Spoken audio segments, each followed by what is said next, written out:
یہ کہتے ہیں کہ کوئی والد صاحب اپنے بیٹوں کو یہ زندگی میں وصیت کریں کہ دیکھو جب میں مر جاؤں تو اپنی بہنوں کی شادی کرنا اور ان کے جہیز میں ایک تو ان کی وراثت دے دینا اور پھر جو باقی بچے وہ بعد میں ان کو تقسیم کر دینا، تو کیا یہ صحیح ہے؟ دیکھیں پہلی بات تو یہ ہے کہ جب انسان مر جاتا ہے تو پھر ورثاء کے حق میں اس کی وصیت کا کوئی اعتبار نہیں ہے۔ ہاں اگر بعد والے سارے بچے جو ہیں وہ وصیت کر گئے مثال کے طور پہ، حالانکہ ورثاء کے لیے نہیں کرنی چاہیے تھی کیونکہ ان کے لیے تو اللہ تعالیٰ نے پہلے ہی مال کی تقسیم کا ایک نظام بنا دیا ہے، لیکن وہ کر کے چلے گئے اور بچے سب باہم متفق ہیں کہ چلو ابا جان کے کہنے کے مطابق تقسیم کر لیں، تو پھر یہ ہو سکتا ہے۔ لیکن اگر ایک وارث بھی اس پہ آبجیکشن کر دیتا ہے، مثلا ایک بیٹی کہتی ہے کہ نہیں میں اس طرح جہیز میں نہیں لوں گی بلکہ مجھے میرا حصہ پورا نکال کر دے دیا جائے، اب میں چاہے اس کو جہیز میں استعمال کروں چاہے کیسے بھی استعمال کروں، تو پھر سب پر واجب ہوگا کہ اسی کے مطابق اس کو حصہ دیا جائے۔ اب فرض کر لیجئے کہ بیٹی راضی ہے کہ ٹھیک ہے مجھے آپ جہیز میں دے دیں تو میں پھر باقی بعد میں کر لوں گی، تو بالکل جو بھائی وغیرہ جہیز میں ان کو دیں گے اس کا حساب کتاب کر لیا جائے اور اتنا پیسہ گویا کہ جو ان کا حصہ تھا وہ بچیوں کو پہنچ چکا۔ اس کے بعد اگر کوئی اضافی ان کا حصہ بنتا ہے تو وہ بعد میں دے دیا جائے، اس میں کوئی حرج نہیں ہے۔ تو خلاصہ کلام یہ ہے کہ ورثاء کے حق میں مالی وصیت مناسب نہیں ہوتی، جیسے شریعت نے کہا ہے ویسے اس کو تقسیم کرنے دیں، لیکن اگر وہ کر کے چلے گئے ہیں اور اولاد چاہتی ہے کہ چلو ہم اپنے والد صاحب کی وصیت یا والدہ کی مان لیں تو اس کے مطابق تقسیم کر سکتے ہیں۔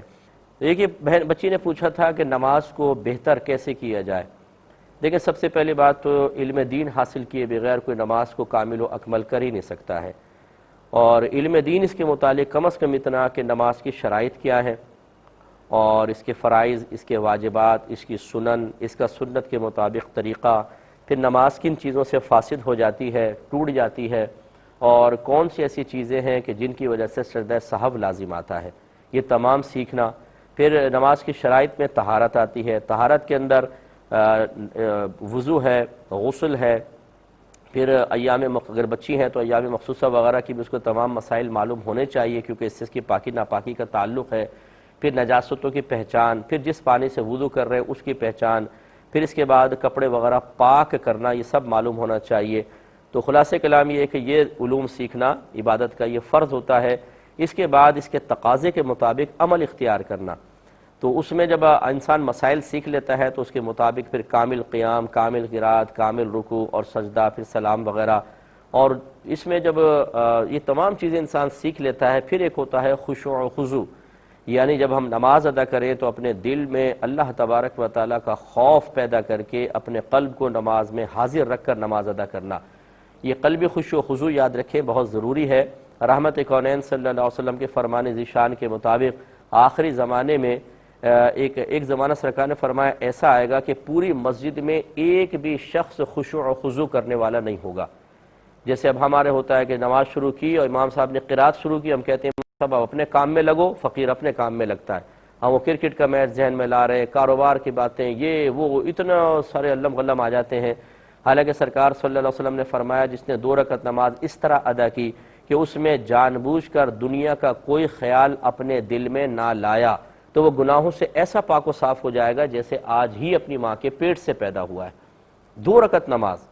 تو ایک ہوتا ہے خیال کا آنا، یہ تو کوئی برا نہیں ہے کیونکہ ایک شیطان اس کے لیے خاص مقرر ہے جو ہمارے بطور آزمائش ہمارے دل میں وساوس اور خیال ڈالتا ہے، پرانی باتیں یاد دلاتا ہے، لیکن ہمیں اس کو جھٹکنا ہوگا۔ لانے کا مطلب یہ ہے کہ ارادتاً سوچنا یا اچانک کوئی خیال آیا تھا اس خیال میں پھر مگن ہو جانا، اس سے پھر نماز کا ثواب بہت کم ہو جاتا ہے۔ اور اگر ہم لڑتے رہیں، اپنے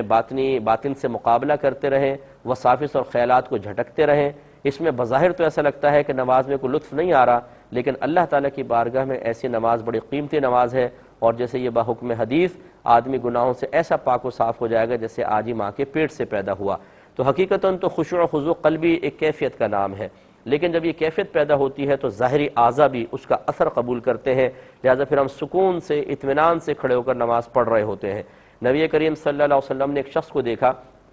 کہ وہ نماز پڑھتے ہوئے اپنی داڑھی سے کھیل رہا ہے، تو رحمت کونین صلی اللہ علیہ وسلم نے صحابہ سے ارشاد فرمایا کہ اگر اس کے قلب میں خشوع ہوتا تو اس کے اعضاء بھی خشوع پذیر ہوتے۔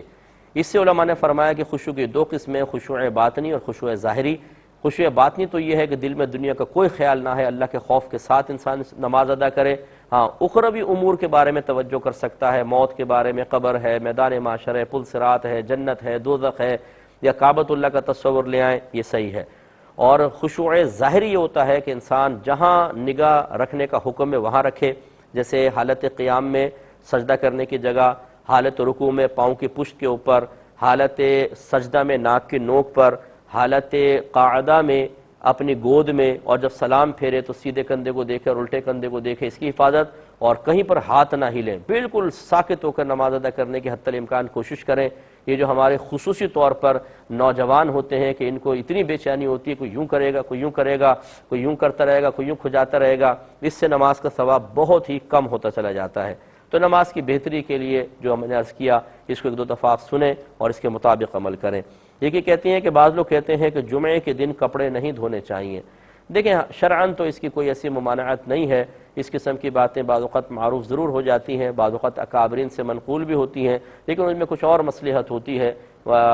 ہمارے اکابرین یا خود ہمارے نبی کریم صلی اللہ علیہ وسلم جو بالکل بدگمانیوں سے اور بدشگونیوں سے لوگوں کو دور رکھنا چاہتے ہیں، یہ کیسے ہو سکتا ہے کوئی اس قسم کی باتیں بیان کر کے لوگوں میں وساوس پیدا کریں یا ضعیف الاعتقادی میں انسان مبتلا ہو جائے؟ ایسا نہیں ہوتا، سب دن برابر ہیں، صفائی اللہ تبارک و تعالیٰ کو محبوب ہے، مطلوب ہے، تو اس لیے اگر جمعے کے دن بھی کوئی اپنے کپڑے دھو رہا ہے تو اس میں کوئی حرج نہیں ہے، دھو سکتا ہے۔ جہاں پر بعض اوقات منع ہوتا ہے تو وہ قوم میں کوئی چیزیں معروف ہو جاتی ہیں، مشہور ہو جاتی ہیں، وہاں اکابرین اس لیے اس کی رعایت کی اجازت دے دیتے ہیں کہ اگر ہم مثال کے طور پہ کوئی ضعیف الاعتقاد آدمی ہے، اس نے سنا جمعے کے دن کپڑے نہ دھوئیں ورنہ یہ مسئلہ ہو جائے گا، مسئلہ ہو جائے گا، اور ہم نے کہا کچھ بھی نہیں ہوتا کرو،